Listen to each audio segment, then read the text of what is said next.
자, 여러분 이어서 보도록 하겠습니다. 255페이지 보니까 115번 문제 별 표시하시고 한번 보세요, 여러분들.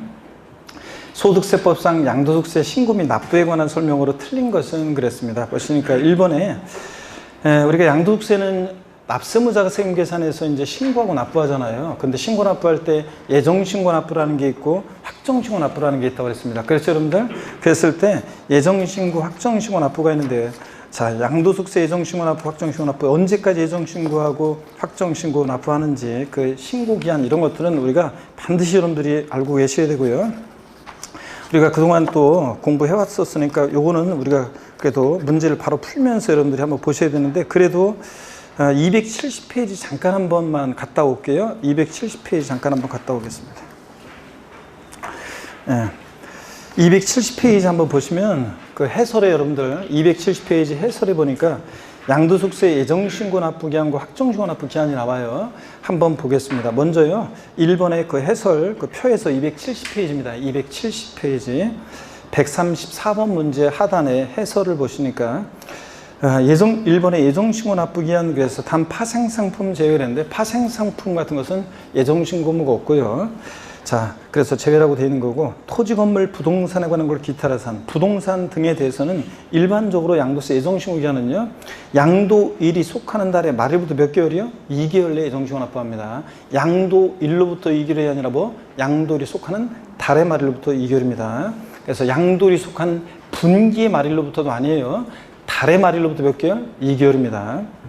근데 단 부담부 증여시 양도소득세 예정신고 기한은 양도일이 속하는 달의 말일부터 몇 개월? 3개월이라는 거예요. 꼭 기억합니다. 다른 건 다 2개월인데 이 부담부 증여의 경우에는 몇 개월이다? 3개월이라는 거예요. 이걸 좀 주의합니다.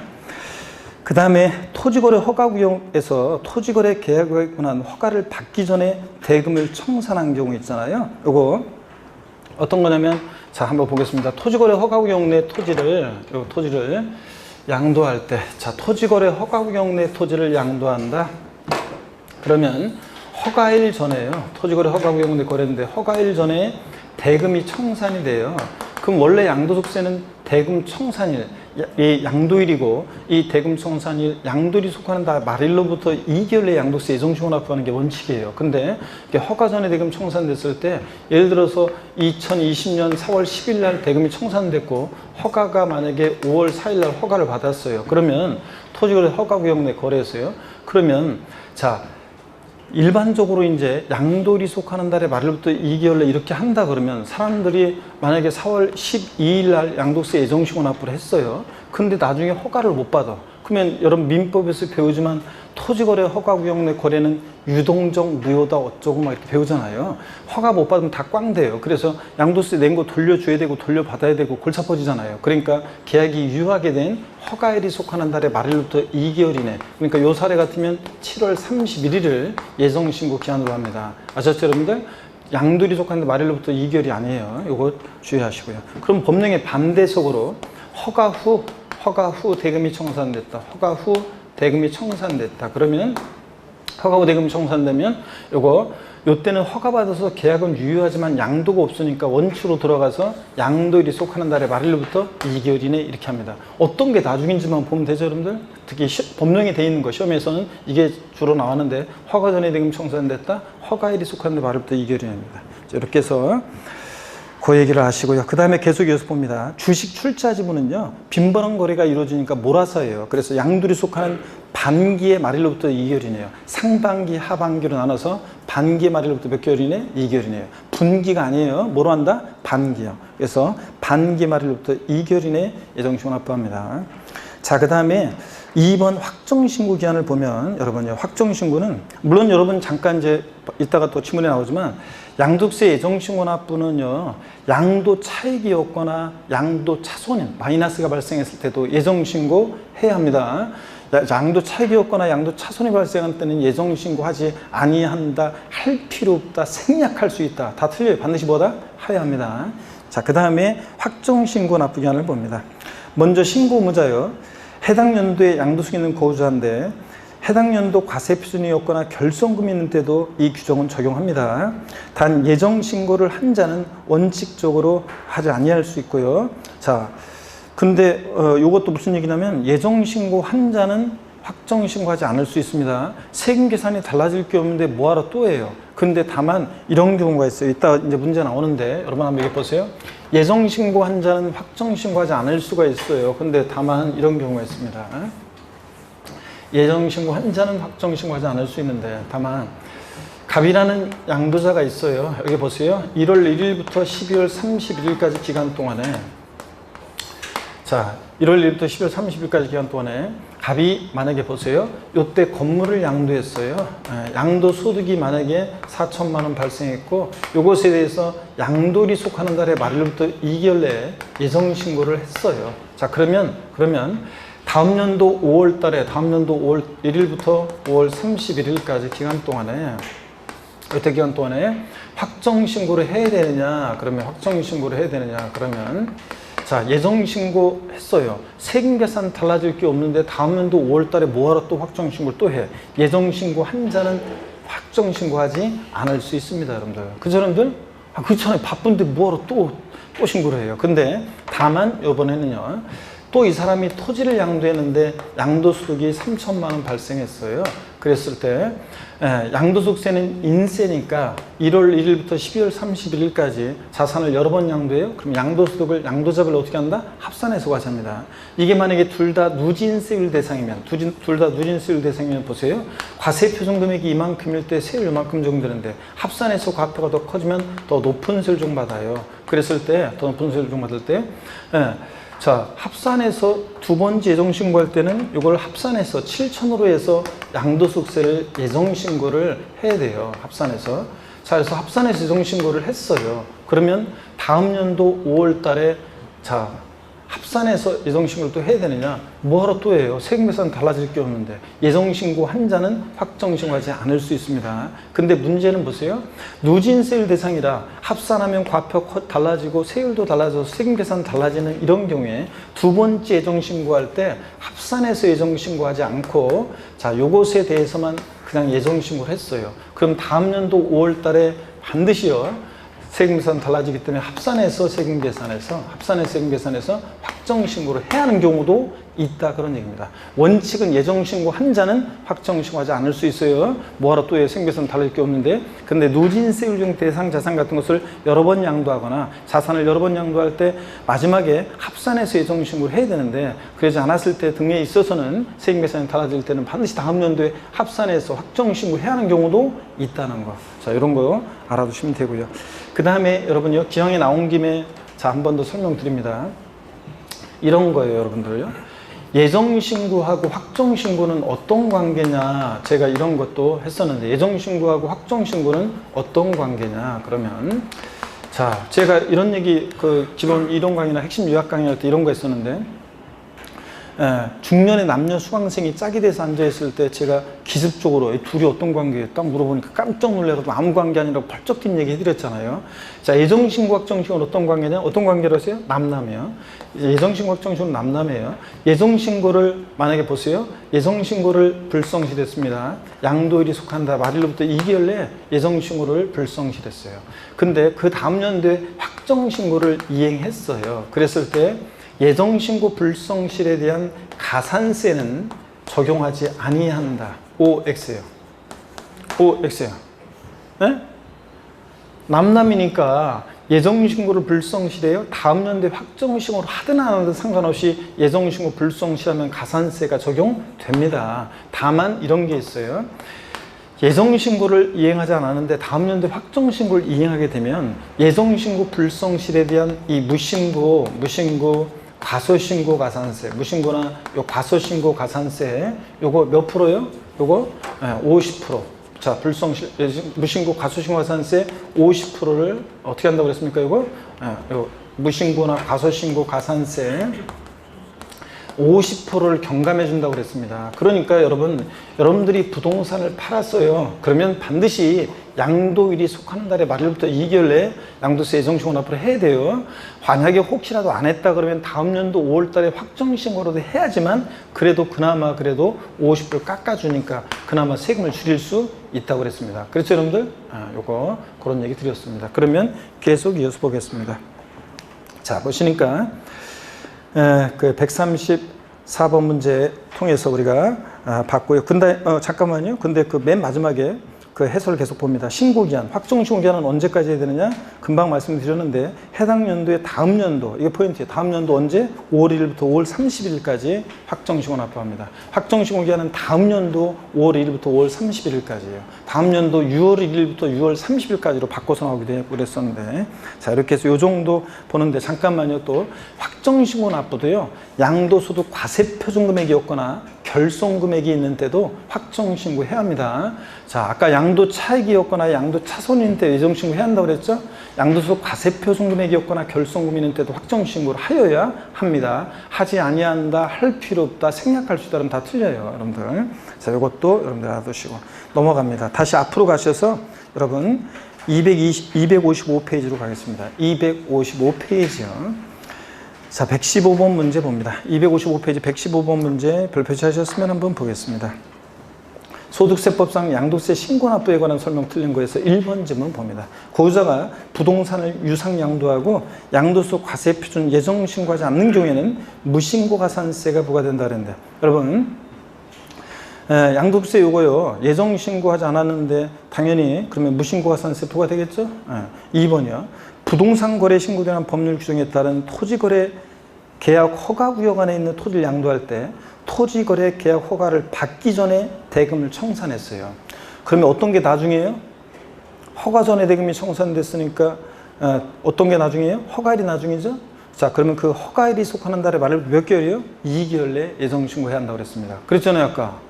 그 다음에 3번 해당 연도에 양도소 금액이 있는 고유자는 그 다음 연도에 다음 연도 5월 1일부터 5월 30일까지 확정신고해야 한다고 그랬죠? 양도리 속하는 과세기간의 다음 연도 5월 달에요. 4번입니다. 고유자로서 양도소 과세표준 예정신고 또는 확정신고를 할 때 납부할세기 1,000만 원 초과하는 경우에는 납부할세기 일부를 납부기 한 경과 몇 개월 이내? 2개월 이내 분할 납부도 할 수 있습니다. 양도소득세는 물납은 안 되는데 분할 납부는 된다고 그랬습니다. 그럴 때 분할 납부할 때 납부할세 얼마 초과할 때 할 수 있어요? 1,000만 원 초과할 때요. 그래서 다시 또 제가 이제 비교해 드리겠지만 이따가 자, 분할 납부는 재산세, 종부세는 분할 납부예요. 재산세는 납부할세 얼마 초과할 때 할 수 있었어요? 250만 원 초과할 때. 종합부동산세 분할 납부 납부할세 얼마? 250만 원 초과할 때. 양도세는 얼마? 1,000만 원 초과할 때 할 수 있습니다. 분납기한도 정리해 드렸었는데 재산세는 납부기한 지나서 2개월, 종부세는 납부기한 지나서 6개월 내, 6개월 내 분할 납부하고 양도세는 몇 개월 내? 2개월 내 분할 납부합니다, 여러분들. 다시 한번 확인하시고요. 자, 그래서 4번 맞고 5번입니다. 양도 차익이었거나 양도 차손이 발생한 때는 양도소 과세표준 예정신고 또는 확정신고할 필요가 없다 그랬는데 맞습니까, 여러분? 예? 예정신고, 확정신고할 필요 없습니까, 여러분? 해야 한다고 그랬습니다. 하지 아니한다, 할 필요 없다, 생략할 수 있다. 다 틀려요. 반드시 양도 차익이 없거나 양도 차손인 때 예정신고는 하여야 합니다, 여러분. 자, 그래서 5번이 정답이고 넘어갑니다. 116번 문제는 여러분이 연습 한번 해보세요. 나중에 토지거래 허가구역 내 토지를 양도했을 때 예정신고기한 언제인지 여러분이 풀어보시고요. 그 다음에 117번 문제 한번 잠깐 볼게요. 117번 문제.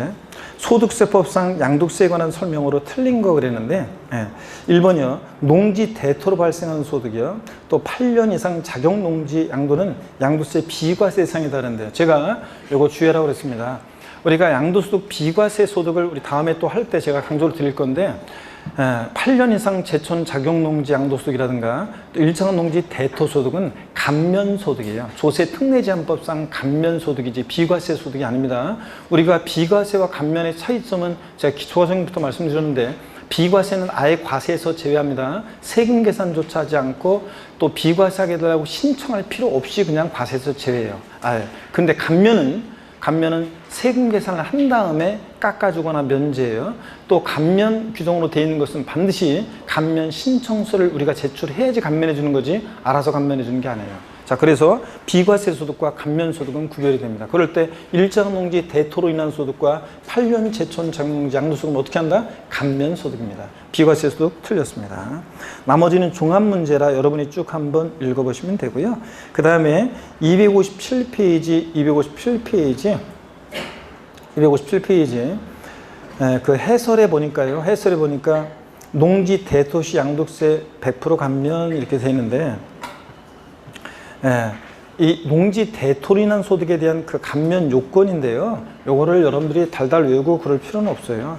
참고적으로 한번 그냥 읽어 보시면 돼요. 여러분들 한번 참고적으로 읽어 보시고요. 근데 100% 감면이라고 그래가지고 여러분 100% 감면이긴 한데 한도가 있어요. 감면 한도가 있어가지고 1년 내 내가 양도세 감면받은 종합소득금의 감면소득 그러니까 감면받은 소득 금액이 1년 내 1억 원 한도 내에서만 감면받을 수 있고요. 5년 내 2억 원 한도 내에서만 감면해 주는 거지 무한정은 아니에요. 근데 만약에 내가 양도소득세 산출세액이 1억 원이에요.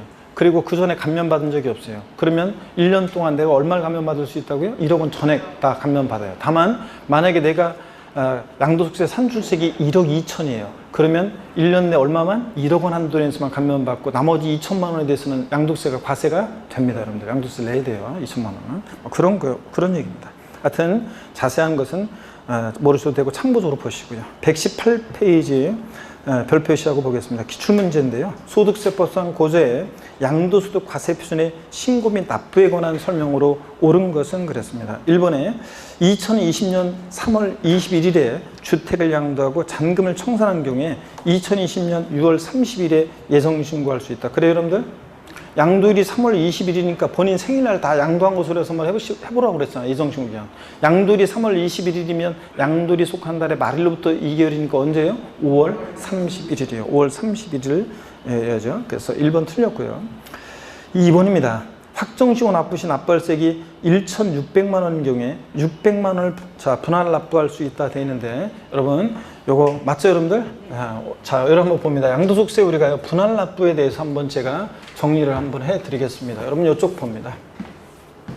우리가 양도세 분할 납부를 한번 정리해 드리면요. 물론 이게 이제 재산세, 종부세하고도 다 비교를 해 봐야 되는 건데 분할 납부로 한번 비교해 보면 분할 납부요. 양도세는 물납은 안 되고 분할 납부는 되는데 되는데 보겠습니다. 분납 요건이요. 분납 기준금액. 기준금액은요. 분납 기준금액. 재산세는 납부할세 얼마 초과할 때 할 수 있다고요? 얼마? 250만 원 초과할 때 할 수 있어요. 250만 원 초과할 때. 자, 그 다음에 종합부동산세는 분할 납부 기준금액이 납부할세 얼마 초과할 때요? 역시 250만 원 초과할 때 할 수 있습니다. 이게 500이었다가 이건 작년에 바뀌고 이건 올해 바뀌었습니다. 그죠? 상식처럼 알아두라고 그랬습니다, 여러분들. 그전 과정에서 제가. 자, 그리고 양도소득세는요. 자, 역시 일시불 납부 원칙이 예외로서 일시불 납부 한 번에 내는 게 원칙인데 세금은 예외적으로 분할 납부 나눠 낼 수 있는데 양도세는 얼마예요? 납부할세 1천만 원 초과할 때 할 수 있다는 거. 기준금액이 달라요. 자, 우리가 재산세나 종부세는 제가 우리 집 재산세나 종부세를 250 넘게 내고 있는 분 윙크해달라고 그랬는데 별로 일부러 안 들은 것인지 뭐 한 건지 막 많지 않잖아요, 여러분들. 자, 250만 원 넘게 내기 어렵습니다. 근데 양도소득세는 1,000만 원 넘게 내는 거 우스워요. 그래서 1,000만 원 초과할 때 할 수 있고요. 그 다음에 분납기한을 보면요. 납부기한 지나서 납부기한 지나서요. 분납기한. 재산세는 납기 후 언제까지 나눠낼 수 있어요? 납기 후 몇 개월? 2개월 내 분할 납부할 수 있고요. 종부세는 납부기한 지나서 몇 개월 내? 2개월 내 분할 납부할 수 있습니다. 죄송합니다. 6개월 내. 자, 6개월 내 분할 납부할 수 있고. 굉장히 좋아하는데 6개월 내. 잠깐 딴 생각했더니. 자, 양도세는 몇 개월 내? 2개월 내 분할 납부합니다. 자, 그러면 여러분 보세요. 분납기한 다르다는 거. 그 다음에 분할 납부 처리 기준을 보면요. 분납 처리 기준을 보면 어떻게 분할 납부할 수 있냐. 그러면 재산세는 납부할세액이 보세요. 250만 원 초과할 때 할 수 있으니까 그 처리 기준은 배예요. 납부할세액 500만 원을 기준으로 해서요. 500만 원 기준으로 해서 500만 원 이하일 때는 500만 원 이하일 때는 얼마를 분할 납부할 수 있다? 250만 원 초과하는 금액을요. 250만 원 초과 금액을 분할 납부할 수 있다고 돼 있어요. 그러면 이 말은 납부할세액이 만약에 400이다. 그러면 최소한 납기내 얼마 깔고 250만 원 원래 납기내 깔아놓고 나머지 금액 분할 납부예요. 납부할세액이 400일 때 재산세는 최대 분납가능 금액 얼마다? 250 깔고 나머지 금액이니까 납부할세액이 400일 때 얼마요? 최대 150만 원을 분할 납부할 수 있습니다. 사례를 외우라고 했는데 다음에 또 할 거고요. 그 다음에 500만 원을 초과할 때는요. 500만 원 초과할 때는 50% 이하의 금액을 50% 이하의 금액을 분할 납부할 수 있대요. 그러니까 최소한 납기내 절반 깔아놓고 나머지 금액 분할 납부예요. 재산세 납부할세액이 700만 원이다. 최대 분납가능 금액 얼마입니까? 350만 원. 절반까지 분할 납부 가능합니다. 절반 깔고 나머지 절반 분할 납부. 자, 그 다음에 요 종합부동산세는요. 처리 기준이 사실은 같아요. 의미는. 근데 한번 보세요. 납부할세액 역시 500만 원을 기준으로 해서 500만 원을 기준으로 해서 250만 원 초과할 때 할 수 있으니까 500만 원 이하일 때는 해당 세계에서 250만 원을 있죠. 해당 세계에서 250만 원을 차감한 금액, 뺀 금액, 250만 원을 차감한 금액을 분할 납부할 수 있대요. 250만 원을 차감한 금액을. 그러면 납부할세액이 500일 때 해당 세계에서 납부할세액이 400만 원일 때 최대 분할 납부 가능 금액 얼마냐 그러면 해당 세계에서 250만 원을 차감한 금액이니까 원래 납기된 최소한 250 깔고 나머지 금액 분할 납부할 수 있다는 얘기죠. 그러니까 400일 때 종부세도 최대 분할 납부 가능 금액 얼마다? 작년 시험에도 나왔었지만 얼마? 150만 원입니다. 작년에도 제가 맨날 400만 원을 예를 들었는데 종부세 작년 시험에 나왔다고 했잖아요. 지문에 정답표는 아니었지만 그래서 400일 때 해당 세계에서 250 뺀 차감한 금액이니까 400에서 250 빼니까 얼마? 150만 원을 최대 분할 납부할 수 있다. 그런 얘기였고 자 500만 원을 추가했을 때는 똑같아요. 그럴 때는 50% 이하의 금액을 분할 납부할 수 있습니다. 그러니까 똑같아요. 종부세도 재산세처럼 납부할세액이 700만 원이다. 최대 분납가능 금액 얼마입니까? 얼마예요? 350만 원. 절반까지 최대 분할 납부 가능하고. 양도소득세는 1천만 원 초과할 때 할 수 있으니까 처리 기준은 배예요. 그래서 얘는 2천만 원, 납부할세 2천만 원 이하와 초과로 나눕니다. 그래서 납부할세 2천만 원 이하일 때는 자 1천만 원 초과 금액을 1천만 원 초과하는 금액을 이거 금액 일치하잖아요. 이거 일치하잖아요. 1천만 원 초과 금액을 분할 납부할 수 있대요. 그러니까 자 1천만 원 초과하는 금액을 분할 납부할 수 있으니까 양도소득세 납부할세액이 1,400이다. 최대 분납가능 금액 얼마예요? 400만 원. 납기내 1,000 깔고 나머지 금액 분할 납부할 수 있다는 거예요. 양도세 납부할세액이 1,800이면 최대 분할 납부 가능 금액은 얼마다? 800만 원. 그거예요, 여러분들. 이번에는 자 2천만 원을 초과했을 때는 50% 이하 금액이에요. 이건 똑같아요. 50% 이하 금액. 양도세 납부할세액이 3,600만 원이다. 최대 분납가능 금액 얼마예요? 1,800이요. 납기내 최소한 절반 깔고 나머지 절반이니까 3,600일 때는 절반 1,800만 원까지 최대 분할 납부 가능합니다. 아셨죠, 여러분? 이렇게 해서 요 내용 올해 분할 납부에 관한 요 내용은 반드시 여러분들이 알고 계셔야 됩니다. 시험에 나온다고 그랬으니까 반드시요, 여러분들. 꼭 알아둡니다. 재산세가 올해 500이었다가 250만 원 바뀐 거 이런 것들 꼭 알아둡니다. 그래서 처리 기준까지 정확히 알고 있어야 되고요. 자, 그러면 계속 이어서 보도록 하겠습니다. 먼저요. 그래서 118번 문제 2번 지문 2천만 원 이하일 때는 1,000 깔고 나머지니까 600만 원 분할 납부할 수 있다. 맞죠, 여러분들? 3번입니다. 예정신고 납부할세액이 2천만 원인 경우에 분할 납부할 수 없다. 그래요? 아닙니다. 1,000만 원 초과할 수 있습니다. 자, 할 수 있고 4번 양도 차손이 발생한 경우에 예정신고하지 아니한다, 할 필요 없다, 생략할 수 있다. 다 틀리다고 그랬죠? 반드시 하여야 합니다, 여러분들. 그 다음에 5번이요. 예정신고하지 않은 거주자가 해당 과세기간에 과세 표준이 없는 경우에 확정신고하지 아니한다 그랬습니다. 그래요, 여러분들? 양도소득 과세 표준 금액이 없거나 결손 금액이 있는 때도 확정신고하여야 한다고 그랬습니다. 자, 그래서 틀렸습니다. 넘어갑니다. 119번 문제도 여러분들이 별 표시합니다, 여러분들.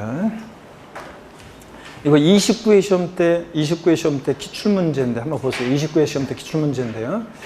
소득세법상 거주자의 양도소득세 신고 및 납부에 관한 설명으로 옳은 거 그랬습니다. 1번에 토지 또는 건물을 양도한 경우에 그 양도리 속하는 분기의 말일로부터 2개월 내에 양도소 과세 표준을 신고해야 한다 그랬습니다. 그렇습니까, 여러분? 네? 분기예요? 부동산 등을 양도했을 때 원칙적으로 양도리 속하는 달의 말일로부터, 달이지, 달의 말일로부터 2개월이지, 분기 아닙니다. 달의 말일로부터 2개월이고. 그러니까 숫자만 너무 신경 쓰면 안 돼요, 항상 여러분들. 그 다음에 2번입니다. 양도차익이 없거나 양도차손이 발생한 경우에 예정신고 의무가 없습니까? 아닙니다. 반드시 하여야 한다고 그랬습니다. 3번입니다. 건물을 신축하고 그 신축한 건물의 취득일로부터 5년 내 해당 건물 양도한 경우로서 취득 당시 실거래가액을 확인할 수 없어서 환산 취득가액을 그 취득가액으로 할 때 페널티를 준다고 그랬죠? 건물 우리가 양도세 계산 시에 취득가액을 추계해서 정하는데 매각 만기 그럴 때 취득가액을 추계해서 정할 때 감정가액이나 환산 취득가액으로 하게 되면 악용의 소지가 있다고 그랬잖아요. 그래가지고 페널티를 준다고 그랬습니다. 특히 건물 신축하고 나서 5년 내 같으면 유사 매매사라 계획이 없기 때문에 감정가액이나 이런 것들을 해가지고 조정할 수 있기 때문에 감정가액이나 환산 취득가액으로 하면 페널티를 줍니다. 그럴 때 양도소득세 산출세액의 100분의 5에 해당하는 금액을 결정세액에 더한다. 그래요? 아닙니다, 여러분들. 산출세액이 아니라 숫자만 너무 신경 쓰면 안 되는 게 산출세액이 아니라 뭐? 환산취득가액. 환산취득가액이요. 감정가액으로 했을 때는 감정가액에 올해 감정가액이 추가되는데 올해 이제 여기 개정 내용이 이제 나중에 보겠지만 건물을 신축뿐만 아니라 증축도 올해 추가됐고 신축뿐만 아니라 증축도 추가됐고 그 다음에 또 취득가액을 감정가액이나 환산취득가액으로 할 때는 그 감정가액이나 환산취득가액이 몇 프로? 5% 가산세를 적용합니다. 그런 거지. 여기서는 산출세액이 100분의 5 틀렸어요. 산출세액이 아니라 환산취득가액의 100분의 5입니다. 해당 금액을 결정세액에 더합니다. 요 규정은 여기 없지만 들어두세요. 여기 없지만 양도소득세 산출세액이 없는 때는 이 가산세 규정을 적용해야 하네요. 산출세액이 없는 때는 이 규정을 적용해야 하네요. 적용한다고 그랬습니다. 산출세액이 없는 때도 이 규정을 적용해요. 왜냐면 요 악용해서 이렇게 환산취득가액으로 해가지고 양도차익을 0으로 만들어 놔가지고 산출세액이 없게 하는 그런 경우가 있기 때문에 악용하는 걸 막기 위해서 산출세액이 없을 때도 이 규정은 적용합니다, 여러분들. 가산세 규정은 산출세액이 없는 때도 적용한다. 산출세액이 없는 경우도 적용하고요. 나중에 여러분들이 9월달 동형 모의고사 되면은 가로넣기로 해가지고 이 문제들을 여러분들이 다 보게 될 거고요. 자, 그 다음에 4번 질문 보겠습니다. 양도소득 과세표준 예정신고 시에는 납부할세액 1천만 원 초과하더라도 납부할세 일부를 분할 납부할 수 없다. 이거 1천만 원 초과하면 분할 납부할 수 있습니다. 5번 해당 연도에 누진세율용 대상 자산에 대한 예정신고를 2회 이상 한 자가 법령에 따라 이미 신고한 양도소득액과 합산해서 신고하지 않은 경우에는 양도소득세 확정신고를 해야 한다.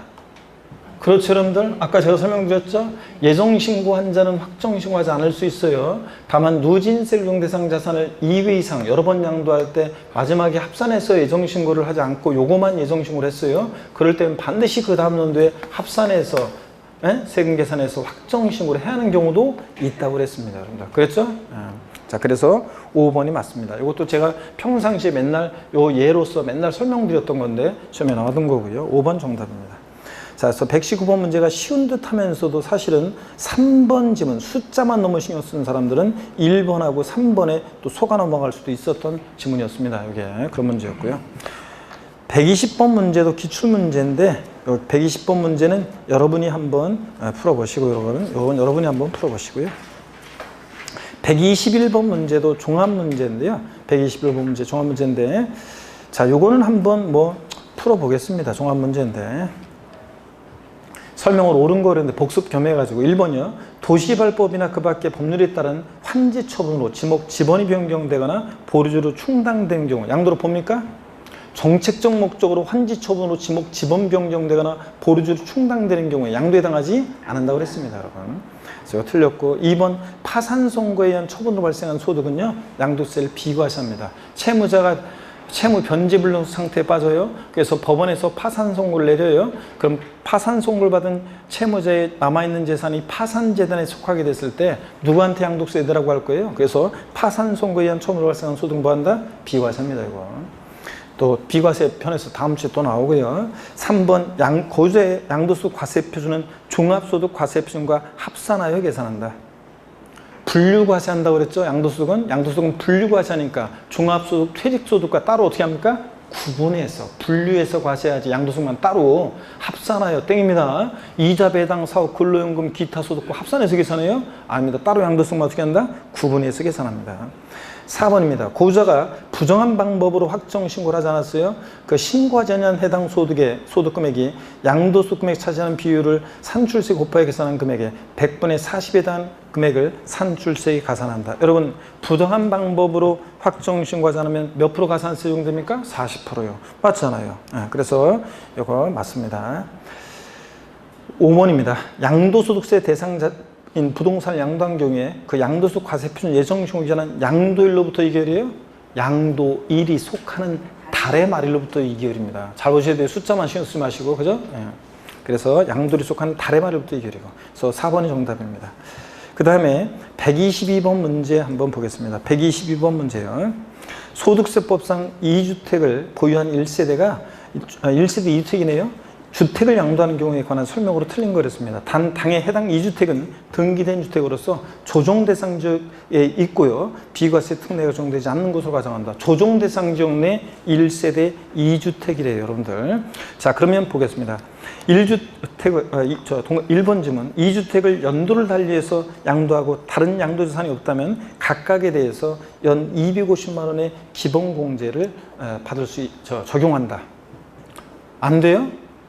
여러분 절 보세요. 항상 이거 잊지 말라고 했는데 양도소득 기본공제는 뭐만 아니면 미등기 됐다는 말만 없으면 미등기 양도만 아니면 싹 다 깔아준다니까. 등기가 됐는데 기본공제를 안 해준다고 하면 무조건 틀리다니까 여러분들. 기본공제는 국외자산이든 또 자산의 종류, 보유기간 관계없습니다. 조정대상 지역 내 2주택이든 3주택이든 받을 수 있다고 그랬잖아요, 여러분들. 뭐만 아니면 미등기 양도만 하면 싹 다 깔아줘요. 그리고 자, 조정대상 지역 내 2주택이라도 뭐는 받을 수 있다고요? 등기가 됐다고 아까 했으니까 기본공제는 받을 수 있습니다. 그래서 적용 받을 수 있다. 맞습니다, 여러분들. 2번, 먼저 양도하는 주택에 대해서는 장특공제 적용이 되지 아니한다.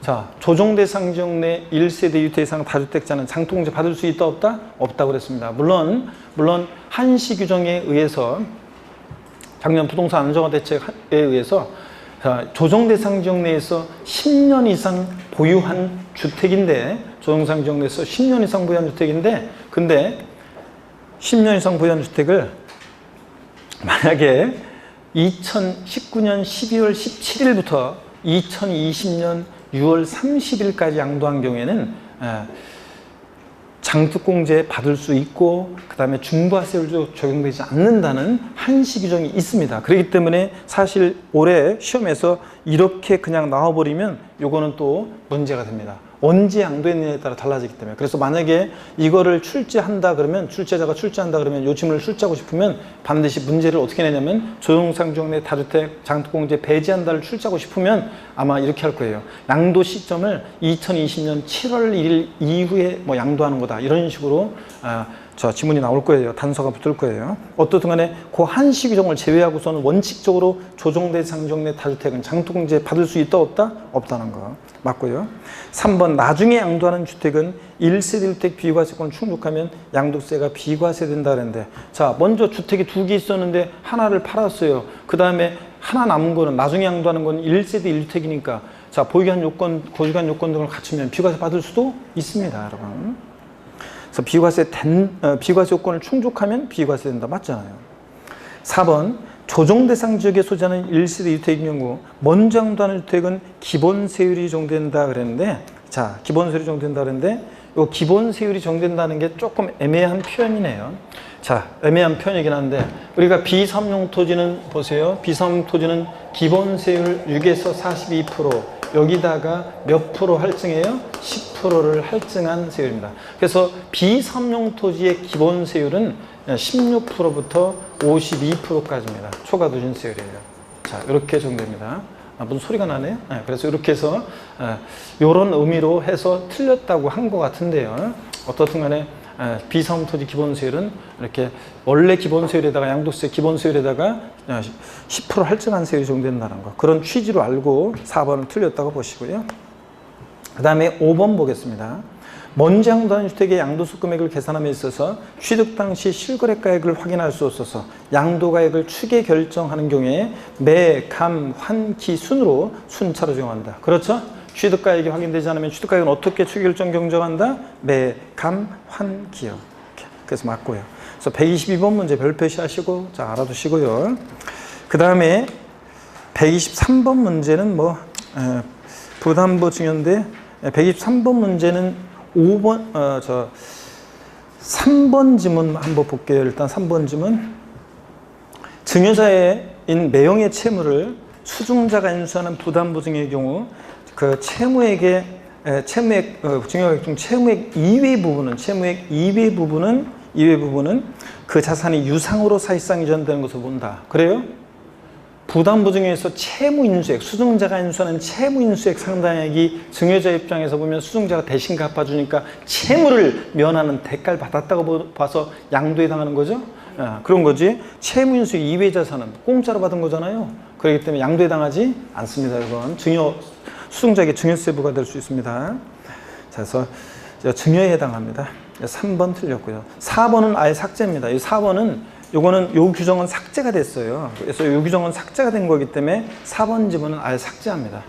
자, 미등기 양도했는데도 등기 의지하는 경우 중에 요 4번 규정은 삭제가 됐어요. 그렇기 때문에 요건 아예 삭제합니다.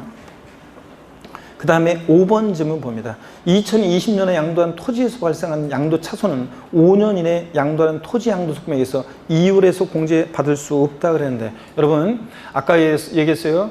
부동산 등과 주식과 파생상품 소득 금액은 각각 구분해서 계산하고 서로 결속물 통산할 수 없어요. 근데 토지, 건물, 부동산에 관한 걸 기다려서 한 얘네들끼리는 결속물 통산할 수 있는데 주식끼리는 그럴 때 세율별 공제 원칙이 적용돼서 같은 세율이 적용되는 것을 먼저 결속물 통산하고 남는 게 있으면 다른 세율이 적용되면서 결속물 통산해요. 그래도 남는 게 있으면 다음 연도로 2월에서 공제받을 수 있다 없다? 없다 그랬습니다. 자 보세요 여러분 여기 어떤 얘기냐면 한번 쭉 그럼 이 얘기도 한번 설명을 드려보겠습니다. 여러분 자 어떤 얘기냐면 이 얘기 어떤 얘기냐면 이런 얘기입니다. 자 보세요 우리가 부동산 등과 토지 건물 부동산에 관한 권리 기타 자산 전부 합친 부동산 등과 주식 양도소득 금액과 주식 소득 금액과요 주식 소득 금액과 그 다음에 또 파생상품 소득 금액은요 파생상품 양도 소득 금액은 파생상품 요 양도 소득 금액은요 얘네들은 서로 어떻게 합니까 여러분 서로 구분 계산하고 결성금을 통산할 수 있다 없다? 결성금을 통산할 수 없습니다. 구분 계산하고 결성금은 통산할 수 없습니다. 근데 얘네들 부동산 애들끼리는 주식끼리는 결성금을 통산할 수 있습니다. 자 그랬을 때 여러분 한번 보세요. 갑이라는 양도자가 있습니다. 양도자가 있는데 그럴 때 1월 1일부터 12월 31일까지 기간 동안에요. 보세요. 이 기간 동안에 이 사람이 건물을 양도했는데 양도 차손이 발생했어요. 마이너스요. 내가 샀을 때는 상권이 아주 그냥 유망하다고 그래가지고 상권이 막 좀 어느 정도 괜찮아가지고 샀는데 나중에 옆 동네 신상권이 생기면서 여기 상권이 막 점점 죽어갑니다. 그래가지고 건물을 팔아가지고 마이너스 4천 양도 차손 발생했어요. 또 이 사람이 토지를 양도했는데 양도 소득이 만약에 양도 소득이 2천만 원 발생했어요. 또 이 사람이 또 건물을 팔았는데 양도소득이 1천만 원 발생했어요. 또 이 사람이 이번에는 주식도 팔았어요. 양도소득이 2천만 원이 발생했습니다. 자, 그랬을 때 세율이요. 세율이 얘는 6에서 42% 초과 누진세율 대상이고 얘는 양도세 세율이 40% 세율 대상이고 얘는 양도세 세율이 6에서 42% 대상이고 주식 20% 세율 적용 대상입니다. 그러면 여러분 보세요. 우리가 같은 세율이 적용된다는 것은 이런 거예요. 양도세 세율이 70%, 50%, 그 다음에 40%, 6에서 42% 초과 누진세 적용되잖아요. 그럴 때 이거는 각각 다 다른 세율이 적용되는 겁니다. 각각 다른 세율이 적용되는 거예요. 그러면 먼저요. 자, 주식하고는 결성금이 통산 안 되는데 주식과는 나머지 애들은 결성금 통산 안 되는데 구분 계산하고 근데 얘네들끼리는 토지, 건물, 부동산에 관한 권리, 기타 자산, 얘네들끼리는 결속 통산할 수 있죠. 그럴 때 세율별 공제 원칙이 적용돼 가지고 같은 세율이 적용되는 곳에서 먼저 결속물 통산합니다. 먼저 같은 세율이 적용되는 곳에서 결속물 통산해요. 그래서 요거하고 결손금 초과 누진세율 같은 세율이 적용되는 곳에서 먼저 결속물 통산하니까 마이너스 얼마예요? 3,000. 그리고 남는 게 있으면 다른 세율이 적용되는 곳에서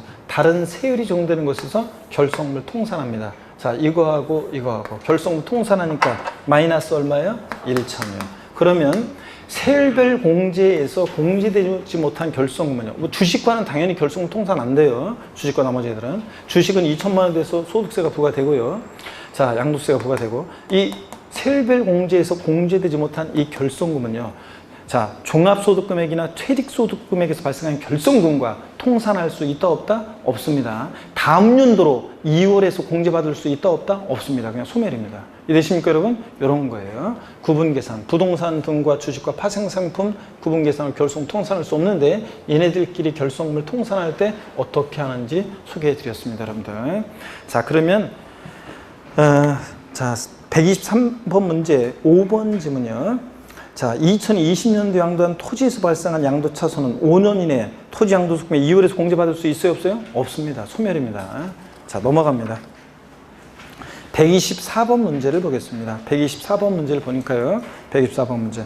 소득세법상 양도소득세 비과세 대상인 1세대 1택을 고자 이부자 씨가 특수관계 없는 김소망 씨에게 다음과 같이 양도한 경우에 믿음, 소망 뭐 이런 건가요? 믿음, 소망, 사랑인가요? 양도소득세 비과세에 관한 규정을 적용할 때 비과세 받을 세에서 뺄 금액은 얼마인가 그랬습니다. 여기 22회 시험 때가 이렇게 이제 출제가 됐는데 기출문제를 살짝 변형한 건데요. 한번 봅니다. 다음에 제시된 사항만 고려하면 그랬습니다. 매매계약 체결일이 2020년 6월 15일이고 매매계약서상의 거래가액이 2억 6천이고요. 양도시 시가의 실거래가액이 2억 원이에요. 여러분 딱 보니까 지금 뭐였어요? 실제보다 높게 계약서를 썼잖아요. 업계약서 썼죠? 네. 허위계약서 작성했습니다. 여러분 허위계약서를 작성하면 비과세도 배제하고 감면도 다 배제합니다. 비과세, 감면 다 배제합니다. 자, 네 번째 거 조건을 보니까 갑의 주택에 대한 양도세, 비과세에 관한 규정을 적용하지 않고 양도세 계산한 산출세액이 4천만 원이에요. 그러니까 비과세 안 해준다고 하고 양도세를 계산해봐요. 자, 그랬더니 예를 들어서 여러분 뭐 1세대 1택 비과세권 갖췄어요. 그런데 그게 원래 2년 보유하고 뭐 그래서 비과세 해주는 건데 비과세 안 해준다고 해가지고 취득가격, 양도가격 뭐 이런 식으로 양도세를 계산해 봤어요. 그랬더니 뭐 그런 계산 산출세액이 4천만 원입니다. 이럴 때는 어떻게 하느냐. 비과세 받았거나 받을 세에서 뺄 금액은 얼마냐 그랬는데 거기 해설을 좀 보겠습니다. 비과세 감면 제한이요. 부동산과 부동산에 관한 권리를 매매하는 거래 당사자가 대시 끊습니다. 그러니까 다른 건 안 되고 부동산이나 부동산에 관한 권리를 매매하는 거래 당사자가 대시 끊습니다. 매매계약서의 거래가액을 실지거래가액과 다르게 적은 경우에는 대시 끊고요. 허위계약서 작성했다는 얘기죠. 이랬을 때는 해당 자산에 대해서 양도세 비과세 또는 감면에 관한 규정을 적용할 때 비과세 받았거나 받을 세액에서 다음에 구분했다는 금액을 뺀다 그랬는데요. 이 뺀다는 게 뭐냐면 여러분요. 이게 뭐냐면 어떤 수강생분이 뺀다는 거에 대해서 제가 좀 이따 설명드릴 건데 뺀다는 게 보세요. 이 사람 아까 비과세 안 해준다고 양도소득세 한번 계산해 봤더니 비과세 규정을 적용하지 않고 양도세 계산해 봤더니 얼마예요? 4천이에요. 그러면 원래 이 사람이 비과세 받을 금액은 얼마인 거예요? 원래 이 사람이 양도세를 비과세 안 한다고 계산하면 4천만 원인데 뭐 비과세권을 갖췄기 때문에 비과세 받는 금액이 얼마예요? 4천이요. 그런데 여기서 비과세 받았거나 받을 세액에서 예를 들어서 4천만 원을 뺀다 그러면 빵이잖아요. 그러면 양도세를 안 내는 게 아니라 이 사람이 비과세 받을 금액이 4천인데 거기서 4천만 원을 빼면 이 사람은 비과세 받을 금액이 하나도 없게 되니까 비과세 받는 요 영일의 의미는 비과세 받을 금액이 없다는 거예요. 비과세 받을 금액이 제로예요. 빵. 그러면 얼마를 과세한다는 거예요. 결국은 원래 계산 양도세를 비과세 안 해주니까 결국은 비과세를 배제하니까 결국은 얼마? 4천만 원을 과세한다 그런 거예요. 원래는 이런 의미가. 자, 한번 계속 봅니다. 자, 어떤 금액을 비과세 받았거나 받을세에서 빼느냐. 즉, 양도소득세 비과세 관한 규정을 적용받을 경우에는 비과세 관한 규정을 적용하지 않는다고 양도세 계산한 산출세. 요 사례에서는 아까 4천만 원이에요. 매매계약서에 적은 거래가액이 얼마냐? 아까 2억 6천이에요. 실지 거래한 가액이 얼마예요? 2억 원이에요. 그 차액이 얼마예요? 2억과 2억 6천. 그 차액이 얼마예요? 6천이요. 그 차액과 차액 6천과 그 다음에 4천만 원 중에서 비과세 안 한다고 계산한 산출 중에서 어떤 거? 적은 금액, 적은했던 거랍니다. 적은 금액을 비과세 받았거나 받을세에서 뺍니다. 그러면 결국은 한번 보세요. 이 사례 같으면 지금 2억 6천하고 2억하고 차액이 얼마예요? 6천. 그리고 비과세 안 해준다고 계산한 산출세액 4천만 원과 6천을 비교해. 둘 중 어떤 거? 적은 금액을 비과세 받았거나 받을세에서 빼요. 그러면 원래 이 사람 비과세 안 해준다고, 원래 이 사람이 과세되는, 비과세 안 해준다고 하면 원래 양도세 내야 될 세금이 4천인데 거기서 4천을 빼니까 제로. 즉, 이 사람 비과세 받을 금액이 하나도 없게 되는 거예요. 비과세 받을 금액이 없게 되니까 결국 양도세를 얼마? 4천만 원에 대해서 양도세가 과세된다는 얘기예요. 이해되십니까, 여러분? 이게 4천만 원으로 과세한다는 얘기예요. 근데 왜 이거를 애초에 그러면 허위계약서 작성하면 비과세를 배제하고 그냥 원래 비과세 안 해준다고 양도세 계산하는 4천만 원으로 그냥 양도세 부과하면 되는 거지. 왜 이렇게 이거 차액과 비교해서 하냐고요? 적은 거를 이렇게 한다고 하냐면 업계약서나 다운계약서를 쓸 때 있잖아요. 업계약서나 다운계약서를 쓸 때 조금밖에 안 썼어요. 업이나 다운을 조금밖에 안 했는데 4천만 원 전체에 대해서 양도세를 부과하라고 하면 너무 가혹하잖아요. 그렇기 때문에 너무 조금 업계약, 다운계약 썼는데 전체 책임을 지지 않게 하기 위해서 이 차액과 비과세 안 해준다고 계산한 산출세가하고 둘 중 적은 금액을 비과세 받았거나 받을세에서 뺍니다. 여러분, 그런 얘기예요. 자, 그래서 여기서는 하여튼 4천만 원에 대해서 양도세가 부과됩니다. 하여튼 비과세 받았거나 받을세 뺄 금액은 얼마냐?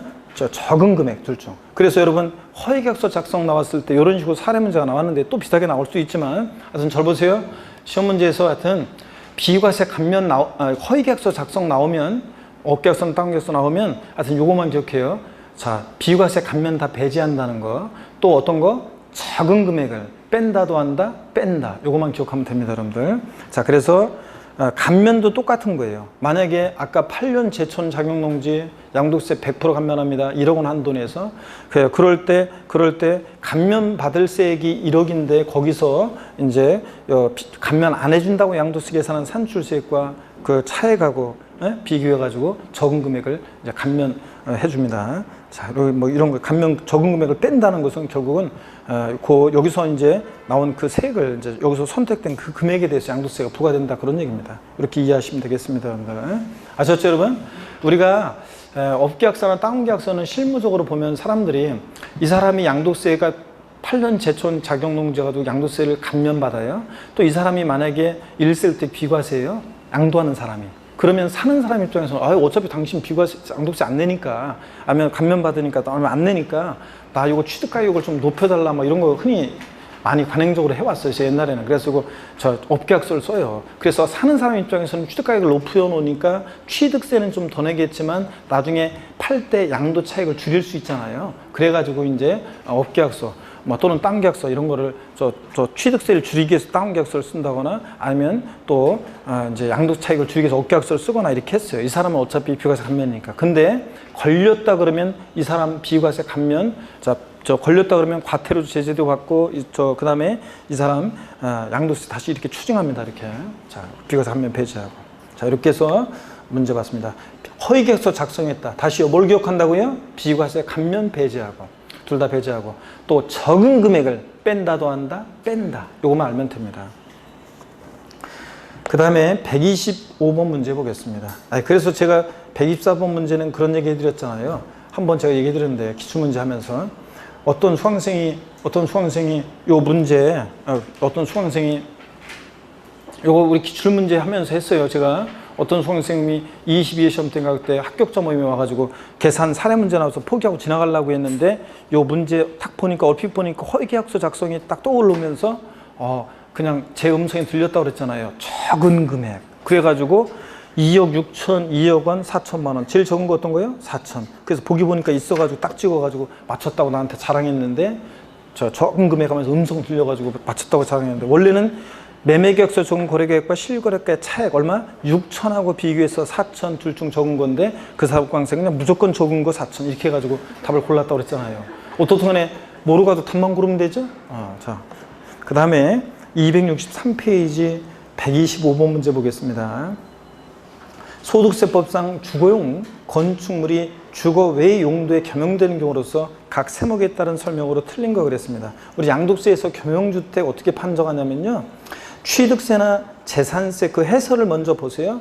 취득세하고 재산세 일동 건물은요. 우리 어떻게 외웠어요? 쿵쿵따 쿵쿵따 쿵쿵따리 쿵쿵따 취득세 재산세 면적비례 주거만이요. 그렇게 외웠잖아요. 쿵쿵따 쿵쿵따 쿵쿵따리 쿵쿵따 취득세 재산세 면적비례 주거만. 그래서 주거면적이 크더라도 주거부만 주택이요. 예? 취득세 재산하고 재산세 일동 건물은 자 면적에 비례해서 주거부만 주택이에요. 주택면이 크다고 전부주택이 아니라. 근데 일구 건물 재산세 독립하여 구기된 일구 건물이 겸용주택일 때는 주거용 사용면적 항상 50% 기억하라고 그랬죠. 주거용 사용면적이 50% 이상이면 전부 주택이 되고요. 예? 한 개층에 101동, 한 개층이 101호와 102호로 구분이 되어 있을 때 102호가 절반 면적은 주거용으로 절반 면적은 상가용으로 사용할 때 일구 건물이 겸용주택일 때 항상 뭘 기억해? 50% 주거용 사용면적이 50% 이상이면 전부주택이고. 예? 이거. 그 다음에 종합소득세에서요.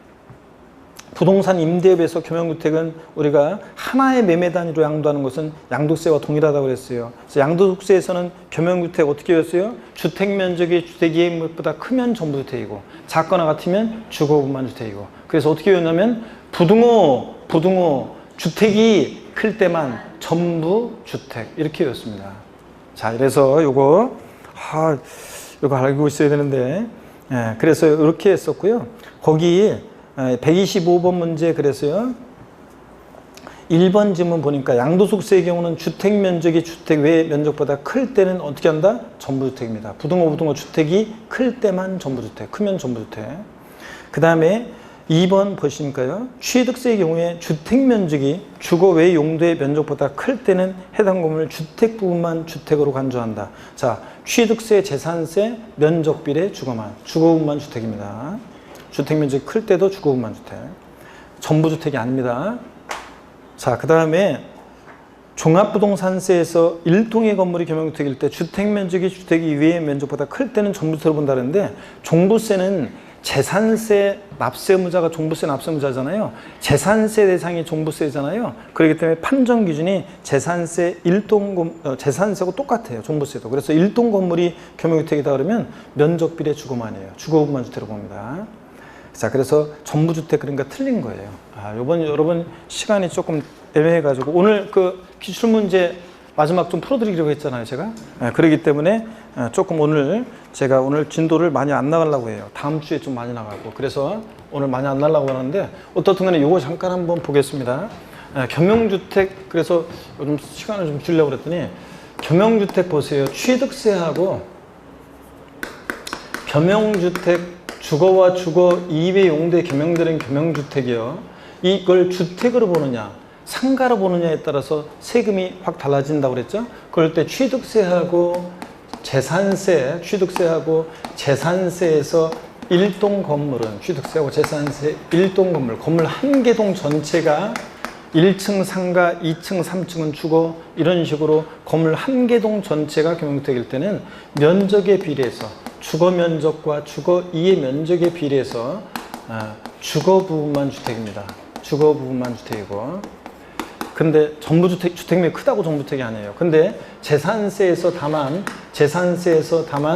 일구 건물은 재산세에서 일구 독립하여 구기된 일구 건물이 겸용주택일 때 한 개층에서 한 개층 전체가 일구 건물이 될 수도 있고 한 개층이 101호와 102호로 출입문 별도로 돼 있고 독립하여 구익이 돼 있으면 102호가 절반 일구 독립하여 각각 구익이 된 일구 건물인데 101호와 102호가 절반 면적은 50%는 예를 들어서 주거용으로 사용하고 나머지 50%는 상가용으로 사용합니다. 자, 그럴 때 102호는 주택이냐 상가 이런 거 판단할 때 1구 건물일 때는 항상 뭘 기억하라고 그랬어요? 50%. 주거용 사용면적이 50% 이상이면 주거용 사용면적이 자 50% 이상이면 절반 이상이면 50% 이상이면 요거는 전부 주택으로 본다고 그랬습니다. 요 겸용주택은 주택으로 보고요. 근데 요거고 그 다음에 그래서 102호는 주택이 상가예요? 요거 102호는 주택이냐고 상가냐고요? 주거용 상면적 102호 주거용 상면적이 50% 상가 면적이 50%입니다. 얘는 주택의 상가예요. 주거용 상면적이 50%만 돼도 얘는 뭐라고요? 주택이라니까 여러분. 주거용 상면적이 50% 이상이면 뭐라고요? 주택이라니까 여러분. 전부 주택으로. 50% 안 되면 주거용만 주택이고. 언제 배운 식인데 지난 수랑까지 다 배웠었는데 여러분 다시 한번 봅니다. 그리고 양도소득세에서는요. 양도소득세하고 그 다음에 부동산 관련 종합소득세 우리가 부동산 임대업 부동산 관련 종합소득세에서는요. 겸용주택을 신축 판매할 때 이때는 어떻게 되냐면 부등호 주택면적이 클 때 부등호와 주택면적이 주택 이해면적보다 작거나 같을 때 부등호하고 비교해서 한마디로 주택면적이 클 때만 전부주택입니다. 작거나 같으면 주거 부분만 주택이고 주택면적이 클 때만 전부주택으로 봅니다. 요거 기억하라고 그랬잖아요. 그래서 암기 어떻게 하랬어요? 양도세는 부등호 주택이 클 때만 전부주택 이렇게 외우라고 했잖아요. 주택면적이 클 때만 전부주택이고 작거나 같으면 주거 부분만 주택이고 근데 자 취득세하고 재산세 일동 건물은 어떻게 외운다고 그랬어요? 쿵쿵따 버전으로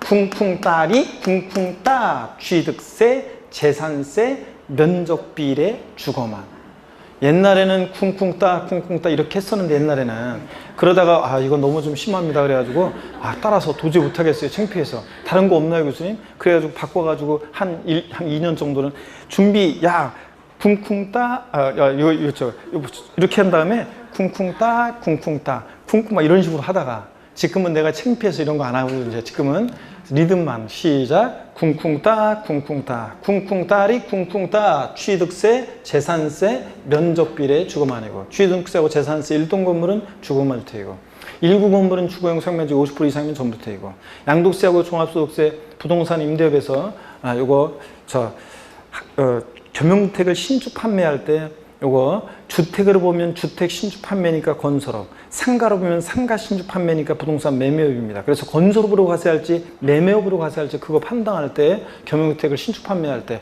하나의 단위로 해서 이걸 팔면은 양도세하고 똑같아요. 각각의 단위로 매매하는 것은 제가 몰라도 된다고 그랬어요. 그래서 양도세하고 종합소득세에서 어떻게 한다? 부등호 주택이 클 때만 전부주택, 주택면적이 주택의 외면보다 크면 전부주택으로 봅니다. 그런 얘기입니다, 여러분들.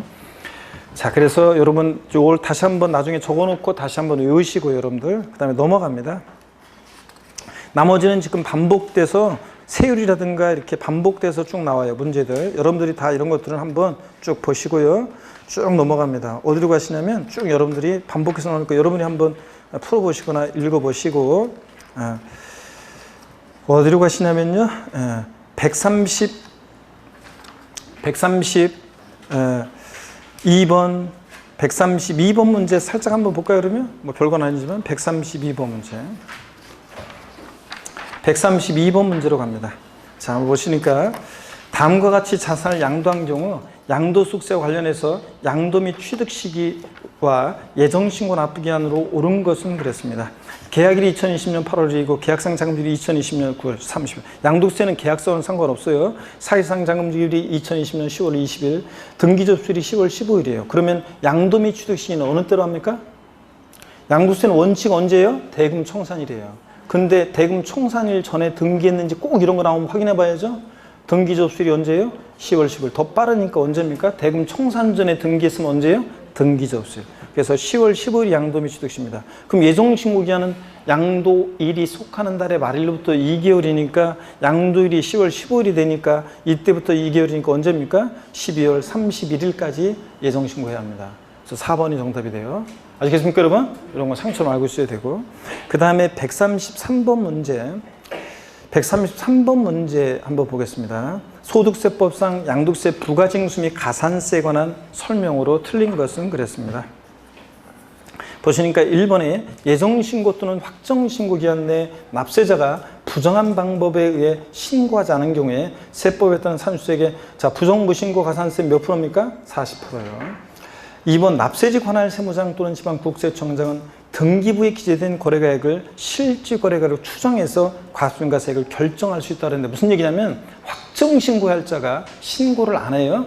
그러면 그대로 끝나는 게 아니라 관할 세무장이 세금을 결정하는데 관할 세무장도 실거래가로 결정을 해야 돼요. 그럼 실거래가로 경정을 하는데 신고를 안 했으니까 실거래가액이 몰라요. 그럴 때는 어떻게 하느냐? 등기부 기재가액을 실거래가로 추정해서 우리가 이제 실거래가 신고하면 등기부에 등재도 되잖아요. 그 등기부 기재가액을 실거래가로 추정해서 결정할 수 있어요. 물론 이제 추정이니까 반대 증거 있으면 깨질 수 있지만 먼저 이렇게 할 수 있다는 얘기고요.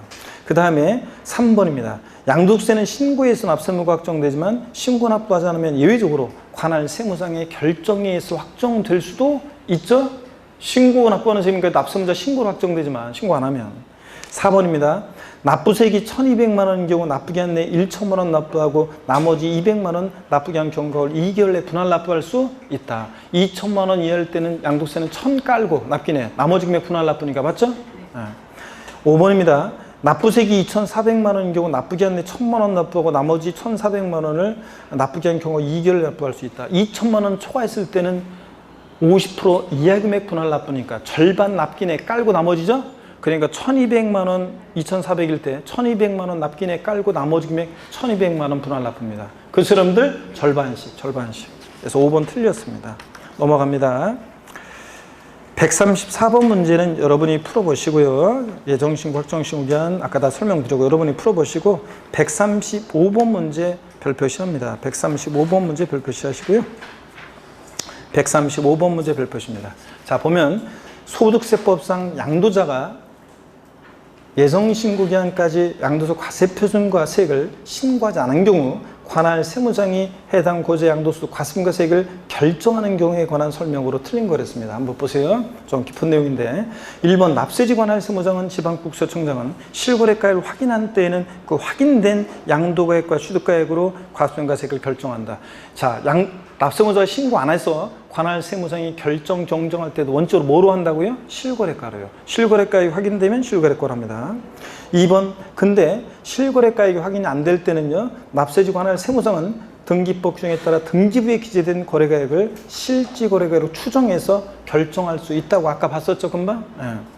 3번이요. 납세지 관할 세무장은 해당 자산의 양도당시 또는 취득당 실거래가액을 인정 확인할 수 없는 경우에는 양도가액과 취득가액을 매, 감, 환 또는 기준시가 등에 따라 추계조사 결정 경정할 수 있다고 그랬죠?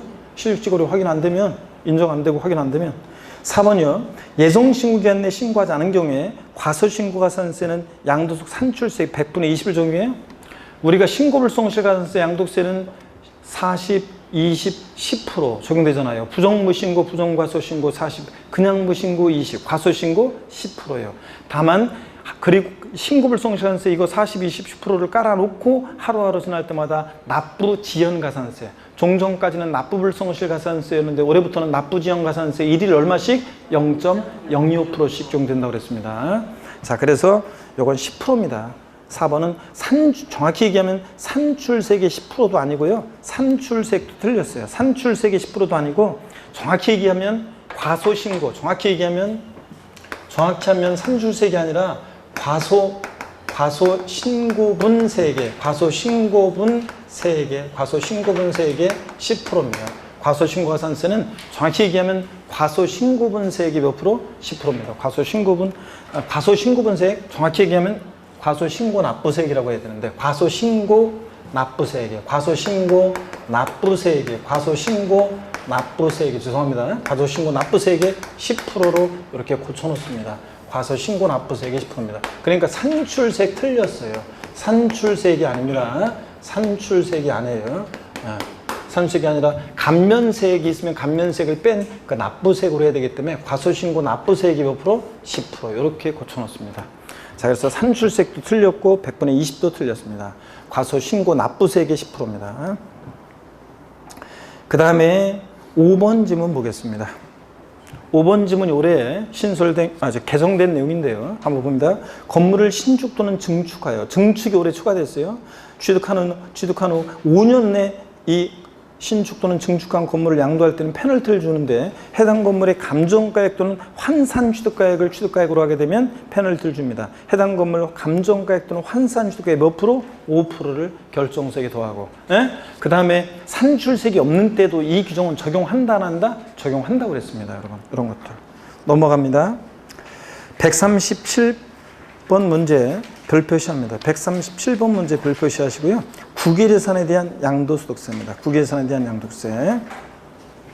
소득세법상 국유재산의 양도에 대한 양도세에 관한 설명으로 틀린 것은 그랬습니다.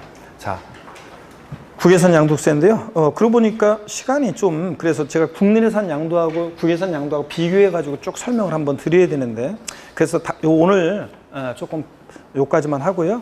다음 주에 제가 양도세는 국외산 양도 간단하게 한 더 문제 풀면서 국내산 양도와 비교해드리고, 다음 시간에 양도세 비과세를 보고 그 다음에 다음 주에는 조세 총론으로 넘어가도록 하겠습니다. 아시겠습니까, 여러분? 그래서 그렇게 할 거예요. 문제가 이제 뒤에 나오는 문제들이 다 종합 문제로 나오기 때문에 풀 문제는 몇 문제 안 돼요. 제가 그래서 풀 문제는 몇 문제 안 되고, 여러분이 한번 읽어보시거나 이렇게 하면 되고요. 자, 국내산 양도와 국외산 양도 비교해서 국외산 양도세를 살짝 몇 문제, 더 문제 풀면 설명드리고, 비과세로 넘어가서 양도세 비과세를 하고 조세 총론으로 넘어가겠습니다. 아셨죠, 여러분? 이렇게 하고 오늘, 자, 여러분들은, 여기 계신 여러분들은 이제 끝나는 건 아니고 잠깐 끝났다가 그 기출문제집 그거 마저 오늘 마무리를 짓도록 하고요. 자, 그러면 오늘 여러분 하여튼 또 전체 분들에게, 인강 수강생분이라든가 전체 분들한테 인사를 드리겠습니다. 고생 많으셨고 건강 잘 챙기고 항상 씩씩하게, 더위 시원하게 여러분들 열공하시다가 다음 주에 씩씩한 모습으로 다시 뵙겠습니다. 여러분 고맙습니다.